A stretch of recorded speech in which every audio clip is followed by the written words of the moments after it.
Hello and welcome to the Nutrition Complete online tutorial series. In this session we're going to have a look at how to set your short and long-term goals and also how to track your weight and your measurements. So firstly, you need to go to your profile in the top menu. From here, under the profile navigation, today we're going to look at my ongoing profile and my progress profile. Let's firstly have a look at my ongoing profile. This is where you will set your short-term and your long-term goals. Firstly, you need to set a date by which you want to achieve your long-term goal by. To do this, simply click on the calendar. You can then go forwards or backwards using the arrow keys up the top.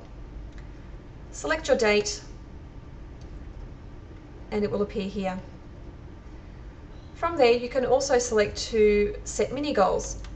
So depending how far away your long-term goal is, you could choose to select a weekly, a fortnightly or a monthly mini goal. So for this exercise, we're going to choose monthly. So the first thing you want to set is your mini weight goal. So depending on what your weight is at the moment, you would set your weight goal for 1 month's time because this is your mini goal. So for me, I've entered 92 kilos as my goal for 1 month's time. Then you would set your long-term weight goal. So what weight would you like to be by the date you've selected up the top for your long-term goal? So again, here I've selected 76 kilos. The next goal is your mini waist measurement goal. Whilst weight is very important to focus on for your long-term and short-term goals, your scales are not always 100% accurate with regards to measuring your body fat loss. So depending on varying factors, including if you're retaining fluid, if you're strength training, you might be gaining muscle and losing body fat. So things like that will actually affect the results that you see on the scale. So it's a great idea to also include your waist measurement as a goal, because that will help you to see how your body shape is changing as well. So your mini waist measurement goal is what you would like your waist measurement to be in 1 month's time, because that's what we have a monthly mini goal. So I've selected 80 centimeters here. The next one is your long-term waist measurement goal. So what would you like your waist measurement to be by the time you reach your long-term date? So I've selected 70 centimeters. Another thing you need to focus on is your reasons for wanting to achieve your goal. So it's really important to help keep you motivated and inspired and on track to achieving your goals, to know what the reasons are behind you wanting to achieve those goals. So we've got a list of different things that you can choose from. It might be you want to keep up with your kids, enjoy more life and live longer. You don't want to be embarrassed about your weight. So whatever is appropriate for yourself. If there are any other reasons that you want to enter here, so you can just type anything else in here.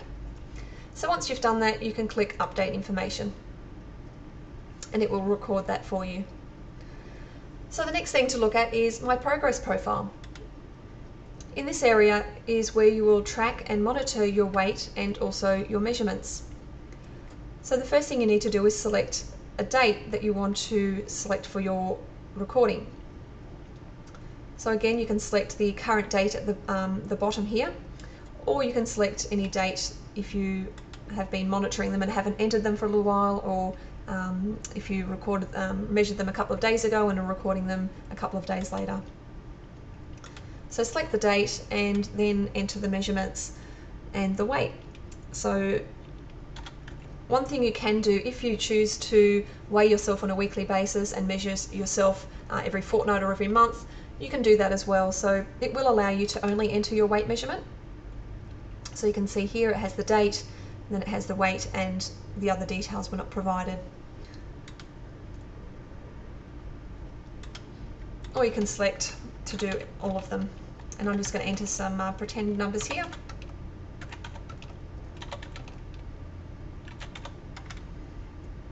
And update the information. So as you can see, every single time that you update the information, it will keep a log of the progress underneath. If at any time you accidentally make an error, you type something in incorrectly, you can edit that information by clicking on the pencil at the end of that entry, and it will bring up those results for you again.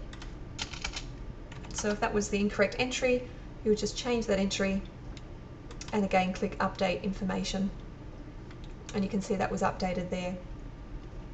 So that's a really quick and easy way for you to track your measurements as well as your weight. Now, if you're a bit visual like me and you like looking at reports to see how you're tracking, then you can do that as well. So up on the top menu on the right hand side, you'll see a heading that says Reports. Now when you click on that, you can see that there is a report for each of the measurements and the weight that you've entered as well. Now if you ever want to go to the progress profile from here, you can click straight on that link as well and it will take you straight back. So let's have a look at the weight progress report.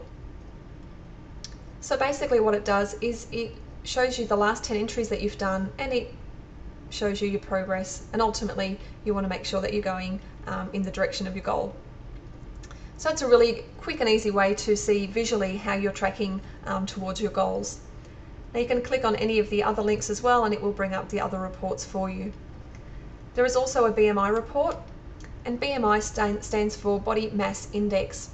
And basically what it does, it's a standardized way of measuring your health by your weight. So basically it's your weight divided by your height squared. And you don't need to know how to do that, the system will do it all for you. But ultimately, here is your BMI ranges. So what you're aiming for is between 18.5 to 24.9 in order to be in what they classify as the normal body mass index range. And you can see here it will tell you how you're tracking. So that's how to plan your short and long-term goals, and also how to enter and track your weight and measurements. So that's the end of the Nutrition Complete online tutorial series. We really thank you for taking the time to go through the tutorials and hope they've been beneficial for you. We look forward to helping you achieve your goals and look forward to more tutorials on new features in the future. Thank you.